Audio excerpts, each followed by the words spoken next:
Saat cahaya pelangi menarik Hanli dan iblis penatua ke dalam robekan spasial, mereka tidak mampu memberikan perlawanan sedikit pun.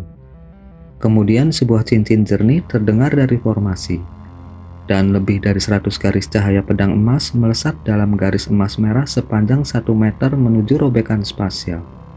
Pada saat yang sama, ledakan keras dan tajam meledak di dekatnya. Bola api iblis hitam berkedip dan berteleportasi di sekitar air mata spasial. Api iblis melonjak dan segera padam, memperlihatkan sosok menjulang yang mengingatkan pada iblis surgawi. Ketika iblis utama melihat rekannya diseret ke dalam air mata spasial, dia merasakan kemarahan dan ketakutan. Saat dia melayang di dekatnya, tidak berani memasuki jangkauan robekan spasial. Dia melihat pedang awan bambu terakhir yang terbang menuju Hanli dan langsung meraih udara ke arah mereka.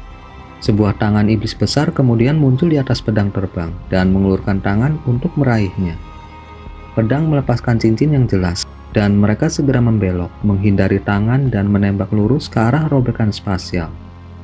Namun dua pedang terlalu lambat dan ditangkap oleh tangan iblis, membuat mereka tidak bisa bergerak. Pada saat itu, bola api ungu memekik dari tempat yang tidak diketahui dan langsung terbang ke air mata spasial juga.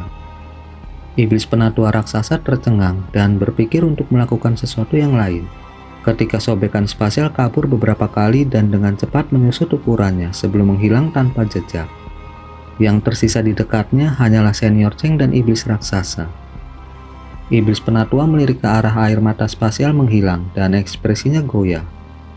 Kemudian dia berbalik untuk melihat Senior Cheng dan ekspresi biadab yang penuh dengan permusuhan muncul di wajahnya. Senior Cheng terkejut dan dia buru-buru menggunakan pedang terbang kuningnya untuk melindungi dirinya sendiri saat dia pelan mundur, meneriakkan kutukan di dalam hatinya. Dia tanpa sadar melihat sekelilingnya untuk mengungkapkan ekspresi kegembiraan. Seseorang di antara sekelompok kultivator berjubah hijau berbicara dari jarak 300 meter. "Ih, bukankah ini rekan Taoist Cheng? Apa yang kamu lakukan di sini? Dan apa monster iblis itu?" Seorang lelaki tua berjubah hijau melirik iblis penatua raksasa berkepala dua dengan 4 tangan dengan kaget. Orang tua ini adalah Tetua Agung Dong Meng Tu dari Sekte Roh Pengendali.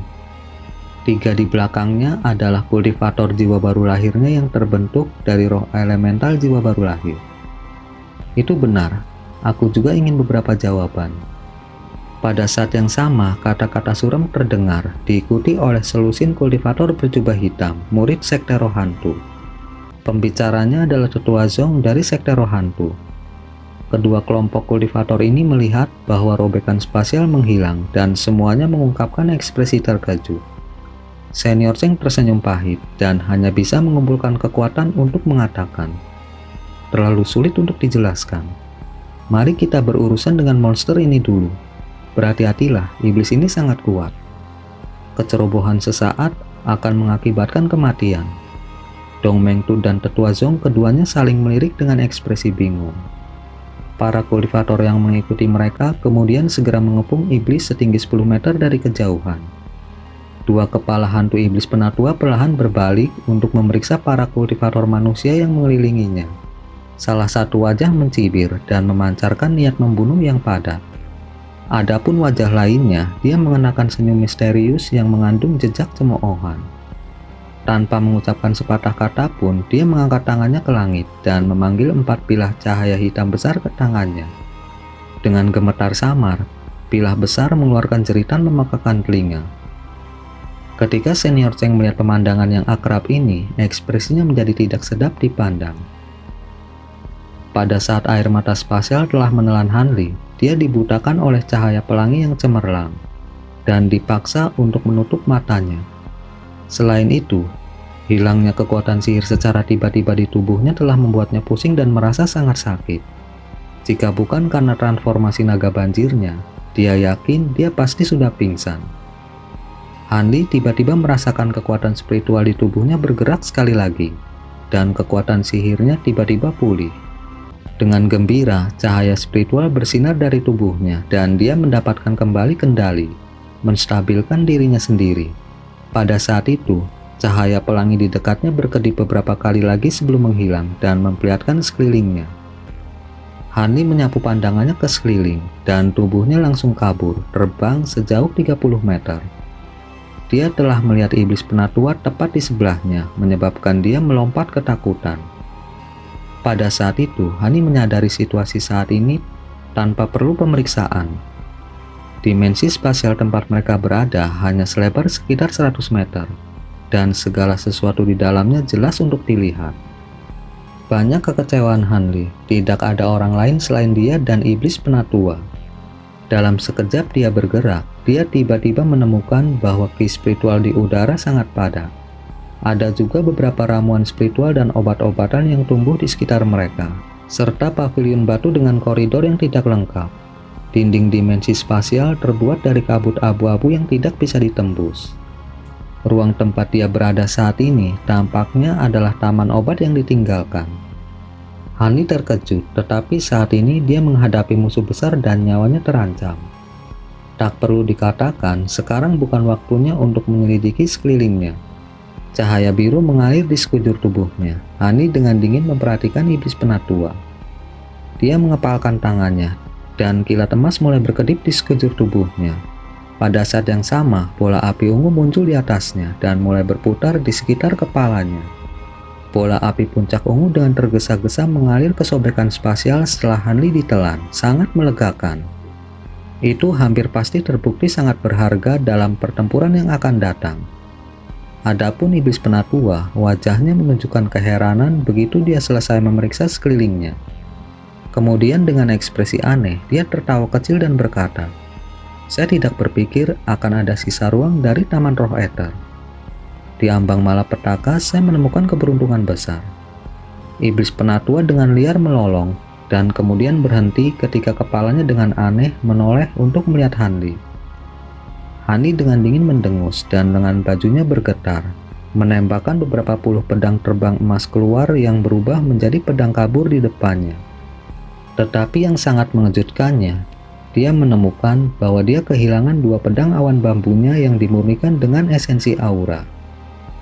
Pedang terbang ini terikat pada jiwanya, tetapi saat ini dia tidak bisa merasakan kehadiran mereka. Tampaknya kedua pedang itu tidak memasuki robekan spasial di sampingnya. Dia tidak bisa menahan tawa kecut dalam pikirannya. Akan baik-baik saja jika itu adalah salah satu dari harta sihirnya yang lain. Tetapi pedang awan bambunya adalah satu set, dan tanpa kedua pedang itu, dia tidak dapat menggunakan formasi pedang auret. Sangat mengurangi potensi puncak kekuatan mereka. Ketidakberdayaan memenuhi hatinya. Dia menunjuk ke pedang di depannya, menarik dukungan untuk melindungi dirinya dari kekuatan jimat penaklukan roh dan petir penakluk iblis. Ketika iblis penatua melihat Hani mempersiapkan dirinya, dia menarik kembali bibirnya dan mencentikan lidahnya dengan ekspresi seram. Ki iblis kemudian melonjak dari tubuhnya, dan dalam sekejap mata, dia telah menyelimuti sebagian besar dimensi spasial dengan ki iblis yang bergolak dan mengisinya dengan angin yin. Hani menghela nafas dalam dan memanggil semua petir penakluk iblis yang tersisa. Tubuhnya bersinar dengan cahaya keemasan, melepaskan lebih dari 100 busur petir emas yang mengembun bersama untuk membentuk beberapa naga banjir setebal mangkuk. Naga banjir petir berputar-putar di sekitar Hanli dan meraung ke langit untuk menunjukkan kekuatan. "Kamu masih memiliki begitu banyak petir penakluk iblis?" Iblis penatua berseru dengan heran, tetapi dia segera tertawa dingin dan tanpa berkata-kata mengangkat tangannya. Dua hembusan angin yin tiba-tiba terbang keluar dari tangannya dan menyatu dengan ki iblis di udara untuk membentuk tentakel hitam yang tak terhitung jumlahnya dengan berbagai ukuran berbeda. Meskipun petir penakluk iblis milik Hani mampu menahan ki iblis, itu tidak akan mampu mengatasi jumlah yang begitu banyak. Hani dan iblis penatua keduanya menyadari hal ini, dan ekspresi Hani berubah tak sedap dipandang. Tapi yang paling membuatnya tertekan adalah bahwa penghindaran bayangan darahnya sendiri tidak berguna dalam dimensi spasial. Jadi dia tidak punya pilihan selain bertarung. Iblis penatua berteriak dengan keras, dan semua tentakel tiba-tiba melingkar dan kemudian menyerang Hani dengan tekanan yang sombong. Hani menyelesaikan persiapannya, dan naga banjir petir emas melingkari tubuhnya meraung saat mereka bertemu dengan segerombolan tentakel. Adapun bola api ungu, Hani menginginkannya menjadi dinding di depannya. Saat pertempuran meletus, dimensi spasial tiba-tiba mulai bergetar dan mengerang keras. Cahaya putih menyilaukan tiba-tiba bersinar dari langit, sebelum segera berubah menjadi perak. Hanli dan iblis penatua keduanya menghentikan serangan mereka karena terkejut. Awan di langit mulai melonjak, berubah menjadi api perak yang bergolak. Kemudian dengan ledakan yang menderu, seberkas cahaya perak yang besar melesat keluar dari api di lokasi iblis penatua.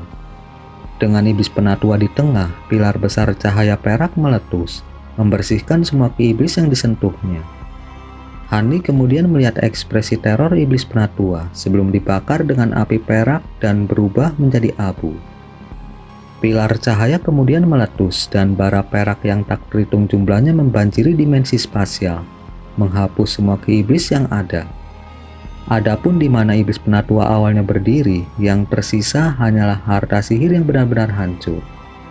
Dengan semua jejak iblis penatua hancur, api perak dengan cepat menghilang dan kabut abu-abu kembali normal. Hanya Hani yang tersisa dengan ekspresi yang sangat tidak percaya. Api perak. Pembatasan ganas ini tampaknya bukan sesuatu dari alam fana. Betapa mengejutkan. Sementara Hani benar-benar bingung, dia tiba-tiba mendengar suara Raja Perbedaan Jiwa dari belakang kepalanya. Apa yang terjadi? Dari mana api perak itu berasal? Hani tersadar dari pingsannya dan wajahnya dipenuhi kegembiraan. Musuh yang tangguh itu telah dibunuh tanpa resiko apapun untuk hidupnya. Dia kemudian menyapu tangannya dan memanggil petir emas, api ungu dan pedang terbangnya. Raja Perbedaan Jiwa terdiam sesaat sebelum menghela nafas. Mengingat kekuatannya untuk dengan mudah melenyapkan iblis penatua, itu jelas bukan sesuatu yang berasal dari alam fana kita. Api perak itu mencari ki jahat dan hanya menargetkan iblis penatua. Tampaknya kemenangan kultivator kuno atas iblis penatua adalah karena campur tangan para kultivator dari alam roh. Hati Hani bergetar ketika dia mendengar ini. Senior bermaksud mengatakan bahwa tuan dari dimensi spasial ini adalah kultivator alam roh.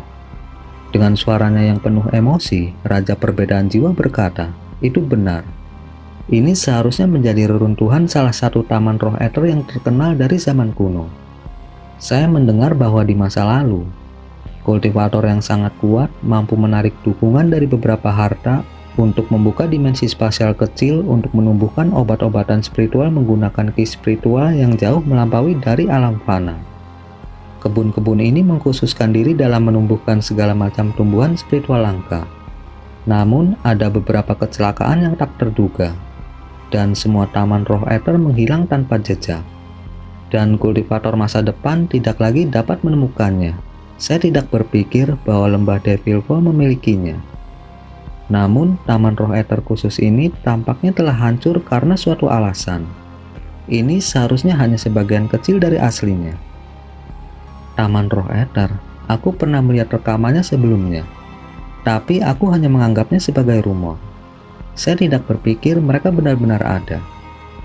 Hani bergumam sambil dengan bersemangat melihat sekelilingnya. Beberapa saat kemudian, tatapannya jatuh ke harta sihir yang ditinggalkan oleh iblis penatua. Dia kemudian menunjuk mereka, dan mereka terbang ke tangannya dalam garis-garis cahaya. Setelah dia melirik mereka, dia mengerutkan kening dengan sedikit kesedihan.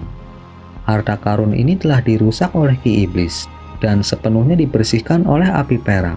Sifat spiritual mereka hancur total. Bahkan jika mereka disempurnakan lebih lanjut, mereka tidak akan dapat menunjukkan bahkan sebagian kecil dari kekuatan asli mereka. Hani menggelengkan kepalanya, tetapi dengan santai meletakkan barang-barang itu di kantong penyimpanannya. Kemudian tubuhnya bersinar dengan cahaya merah tua, dan dia menarik jimat penaklukan roh. Jimat dengan cepat terbang keluar dari tubuhnya dan ke tangannya. Hani memeriksanya dan bergumam, "Jimat penaklukan roh ini hanya bisa digunakan sekali lagi. Saya hanya bisa menggunakannya beberapa kali." Setelah itu, Hani melayang ke tanah dan lengan bajunya bergetar. Seekor rubah putih salju kecil terbang keluar dan berkedip dengan cahaya putih, berubah menjadi Silver Moon. Silver Moon membungkuk ke arah Hani dan terkekeh berkata, Saya awalnya percaya bahwa guru akan memanggil saya untuk membantu dalam pertempuran terakhir. Saya tidak berpikir bahwa Anda akan memanggil saya sekarang. Kultivasimu terlalu rendah untuk digunakan dalam pertempuran itu. Namun, Anda mahir dalam teknik gerakan. Bantu saya mencari di area ini dan lihat apakah ada mekanisme atau batasan tersembunyi. Seperti yang Anda perintahkan, Silvermoon mengangguk dan tubuhnya menghilang ke tanah dalam kilatan cahaya perak. Hanli kemudian duduk bersila di tanah dan menutup matanya. Perlahan menyebarkan indera spiritualnya untuk memeriksa setiap inci dimensi spasial dan melihat apakah ada rahasia yang terkandung di dalamnya. Ekspresi Hani benar-benar tenang, tapi setelah tidak menemukan apa-apa, dia menunjukkan sedikit kekecewaan. Setelah beberapa saat lagi, kelopak matanya bergerak, dan dia tiba-tiba mengungkapkan ekspresi aneh sebelum membuka matanya. Dia segera berdiri dan dengan bersemangat pindah ke sudut dimensi spasial di mana ada bunga ungu yang tumbuh dari tanaman aneh. Raja Perbedaan Jiwa berteriak ketakutan. Sepertinya itu adalah buah keunggulan impian. Itu sudah berubah menjadi ungu tua. Itu pasti memiliki sifat obat setidaknya berusia lebih dari 10.000 tahun. Memaksa kegembiraan di dalam hatinya, Hani berkata dengan nada tenang. Tidak diketahui berapa lama kebun obat yang ditinggalkan ini telah ada. Akan aneh jika potensinya tidak setidaknya 10.000 tahun. Dia tidak langsung memetik buahnya. Sebagai gantinya, dia mengamati mereka untuk waktu yang lama sebelum berbalik untuk memeriksa sudut taman yang lain. Rumput tenun naga, bunga roh angin. Saat Hani menggumamkan nama obat spiritual dengan potensi besar yang sudah lama punah ini, matanya bersinar dengan kegembiraan yang meningkat. Saya terkejut, Anda begitu akrab dengan tanaman obat. Bahkan ada beberapa yang belum saya dengar. Raja Perbedaan Jiwa berkata dengan nada terkejut. Hani mengangkat kepalanya untuk melihat ke arah lain dan tersenyum berkata, "Mungkinkah senior menggodaku? Saya hanya bisa mengenali sepertiga dari tanaman di sini. Saya akan membutuhkan bantuan Anda untuk mengidentifikasi sebagian besar dari mereka." Mungkin percaya ini hanya masalah sepele. Raja Perbedaan Jiwa tidak menekan Hani terlalu keras. Sebaliknya, dia dengan dingin mendengus dan berkata, "Meskipun saya telah menyentuh topik penyempurnaan pil, saya belum mempelajarinya terlalu dalam, sehingga saya hanya akan dapat membantu Anda mengenali mereka. Itu di sana." Hani mengangguk sambil mendengarkan. Kemudian dia memanggil selip batu giok hijau samar ke tangannya dan membenamkan indera spiritualnya ke dalamnya, tetap diam seolah menyelidikinya. Raja Perbedaan Jiwa dengan bijaksana tetap diam saat Hani melakukan ini. Setelah waktu yang dibutuhkan untuk menyelesaikan makan, Hani menarik indera spiritualnya dari selip batu giok, mengenakan ekspresi termenung. Selip giok ini diberikan kepada Hanli oleh kultivator Song Sekte Awan Melayang dan mencatat banyak obat-obatan roh kuno dan formula pil. Hani mengandalkannya untuk mengenali banyak obat roh di taman. Setelah Hani memeriksanya, dia melihat 2 formula pil kuno yang bisa segera dia sempurnakan. Itu menggunakan beberapa ramuan spiritual kuno yang dia temukan di dalam taman, bersama dengan beberapa bahan yang dia terima sebagai ganti lentera tembaga dari pertempuran di perbatasan. Dengan bahan-bahan ini, dia hampir tidak memiliki cukup bahan untuk membuat apa yang disebut pil awan fuksia. Menurut formula pil, itu adalah pil perkembangan kultivasi yang langka, bahkan di zaman kuno. Kekuatan obatnya berlebihan untuk kultivator jiwa baru lahir awal seperti Hanli, dan lebih tepat untuk kultivator jiwa baru lahir pertengahan. Jika Hani mengambilnya, sebagian dari kekuatan obatnya akan terbuang sia-sia, dan meridiannya akan membengkak sampai robek, menimbulkan rasa sakit yang hebat. Ada juga pil lain bernama pil jiwa salju yang sangat diharapkan untuk disempurnakan. Namun, dia masih kekurangan beberapa bahan berharga untuk memperbaikinya, dan harus menemukannya di dunia luar. Meskipun pil jiwa salju bukanlah pil obat yang mengembangkan kultivasi, itu adalah obat tambahan yang meningkatkan kekuatan glasial dari teknik es seorang kultivator. Formula pil hanya memberikan deskripsi yang samar tentang efeknya. Tetapi itu pasti tidak biasa, mengingat bahan langka yang digunakannya. Adapun ramuan obat lain di kebun, itu tidak cukup untuk menyelesaikan formula dan akan digunakan untuk nanti.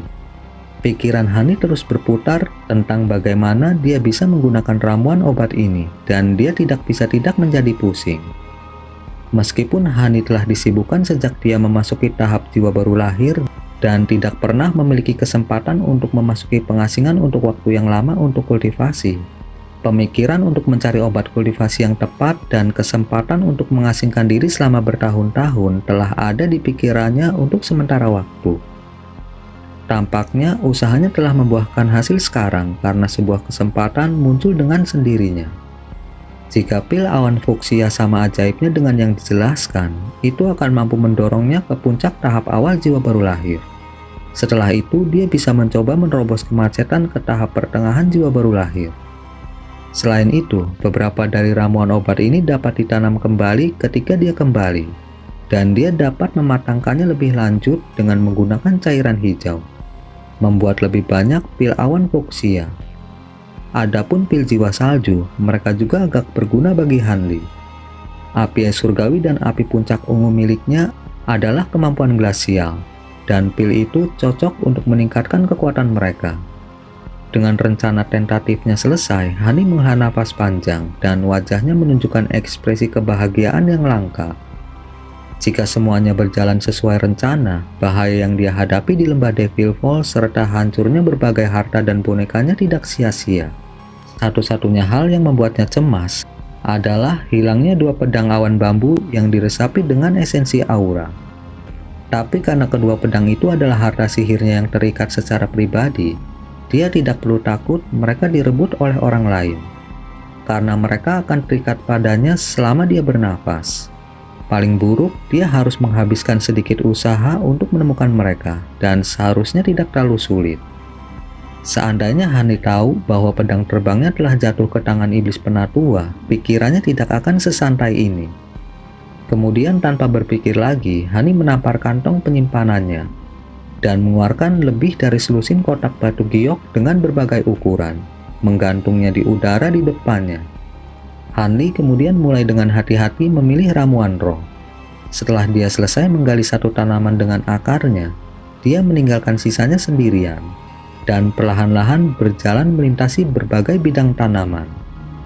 Terlepas dari obat spiritual apapun itu, Hani mencabut satu tanaman dari masing-masing tanaman, sehingga dia bisa memelihara mereka di luar. Tapi setelah Hani melakukan ini untuk setiap tanaman, ekspresinya tenggelam dan menjadi tidak sedap dipandang. Tampaknya ada 3 tanaman obat di kebun yang tidak bisa ditanam kembali. Ada satu tanaman yang seperti buah pembakar roh. Ketika mereka meninggalkan tempat pertumbuhan aslinya, mereka segera layu dan kehilangan kualitas obat mereka. Sementara tanaman lain terbakar dan menghilang segera setelah dipetik. Adapun jenis terakhir, itu sangat aneh. Itu layu seolah-olah ketakutan dan larut menjadi cairan. Hani merasa sangat kesal. Hanya ada beberapa obat roh di dunia ini yang tidak bisa ditanam kembali, tapi ada 3 di taman ini. Apa yang membuat Hani sangat tertekan adalah salah satu tanaman ini adalah bahan utama untuk pil awan fuksia. Itu adalah tanaman merah kecil yang tampak merah seperti api. Setelah berputar-putar di sekitarnya beberapa kali, ekspresinya berubah sedingin es. Tapi sesuatu tiba-tiba muncul di benaknya, dan setelah beberapa saat ragu-ragu, dia mengeluarkan botol hijau kecilnya dari jubahnya. Botol ini tetap tersembunyi dari orang lain dengan teknik misterius. Kecuali dia binasa, tidak ada cara bagi orang lain untuk menemukannya. Apa itu? Raja Perbedaan Jiwa bertanya dengan rasa ingin tahu. Bukan apa-apa, hanya alat ajaib. Hani dengan santai menjawab. Dia kemudian dengan hati-hati membuka botol dengan kedua tangannya. Hasilnya, tidak ada hal aneh yang terjadi. Setelah menunggu beberapa saat lagi, Hani mengerutkan kening sebelum dengan hati-hati menutupnya dan menyimpannya. Ruang dimensi ini tidak memiliki matahari, bulan, atau bintang. Tidak mengherankan bahwa botol kecil itu tidak memiliki efek apapun di sini. Dalam kondisi ini, Hani tidak dapat memperbaiki banyak pil awan fuksia, tidak peduli berapa lama dia tinggal di sini. Dia hanya akan mampu memurnikan pil itu sebanyak yang diizinkan oleh bahan saat ini. Hani menghela nafas dan kemudian menoleh ke atas untuk melihat ke langit dengan mata menyipit. Terlepas dari pil obat, dia memiliki masalah mendesak lain untuk diselesaikan. Dia perlu mencari cara untuk kembali ke alam fana. Kali ini, dia tidak memiliki orang lain bersamanya untuk membentuk serangan gabungan. Dan dari pemeriksaannya baru-baru ini dengan indera spiritualnya, tidak ada area yang tidak stabil di dinding manapun. Dia mencoba melihat ke atas dan ke bawah, tetapi ada semacam batasan yang menolak indera spiritualnya. Adapun Silver Moon, dia sudah pergi ke tanah dengan teknik gerakan bumi untuk melihat lebih dekat.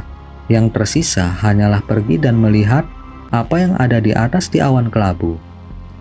Mengingat tampilan kekuatan pembatasan baru-baru ini, Hani tidak mau dengan santai mengaduknya dan memprovokasi malapetakannya sendiri. Saat dia menundukkan kepalanya dalam pikiran, cahaya perak berkedip dari tanah. Silver Moon muncul kembali dan buru-buru memberi hormat pada Hanli. "Tuan, saya telah menyelesaikan pemeriksaan saya. Meskipun ada batasan di bawah, itu terfragmentasi. Saya berhasil menggali melalui lubang, tetapi saya tidak menemukan sesuatu yang menarik. Saya khawatir saya harus mengecewakan guru." Silver Moon menyatakan dengan nada menyesal. Ekspresi Hani tetap sama, dan dia perlahan mengangguk. Dia kemudian mengangkat kepalanya ke langit dan berkata, "Tidak apa-apa, jadi ternyata tidak ada celah di tanah." "Apakah Tuan berencana mencari di atas?" Silver Moon bertanya dengan nada khawatir. Dengan suara tegas, Hani berkata, "Iya, dengan dinding dan tanah yang tidak memiliki lubang, aku hanya bisa mengambil resiko bahaya dan naik. Karena api perak hanya membunuh iblis penatua, itu seharusnya tidak mengambil tindakan terhadap kultivator manusia. Kalau tidak, saya mungkin benar-benar terjebak di sini selama sisa hidup saya." Tubuhnya kemudian bersinar dengan cahaya biru dan dia melayang ke langit. Karena dimensi spasialnya tidak terlalu tinggi, Hani dengan cepat tiba di puncaknya, di mana dia hanya melihat kabut abu-abu. Kemudian dia melayang di udara dan menyalurkan seluruh kekuatan sihirnya ke matanya, menyebabkan matanya berkelap-kelip dengan cahaya biru. Dengan mata roh penglihatan terang, awan berubah menjadi biru pucat, dan Hani dapat melihat layar perak samar yang mengambang tanpa bergerak di atas awan. Mungkinkah itu batasan yang ditempatkan oleh para kultivator alam roh? Hati Hani bergerak dan dia mengangkat tangannya, melepaskan bola cahaya biru ke awan. Bola cahaya mampu melewati batasan perak tanpa perlawanan dan terus terbang sejauh 30 meter sebelum tiba-tiba berhenti, seolah-olah menabrak sesuatu dan meledak. Ekspresi Hani santai dan tubuhnya bersinar dengan cahaya biru saat dia terbang ke awan. Untuk beberapa alasan yang tidak diketahui, sebuah pikiran aneh melintas di benak Hanli. Meskipun Hani sudah mengujinya, dia masih merasa sangat takut ketika melewati batasan perak. Untungnya dia melewatinya tanpa terjadi apa-apa. Seperti yang dia duga, pembatasan Taman Roh Ether tampaknya hanya mempengaruhi iblis penatua. Masih belum jelas apa hubungan iblis penatua dengan kebun obat yang terfragmentasi ini.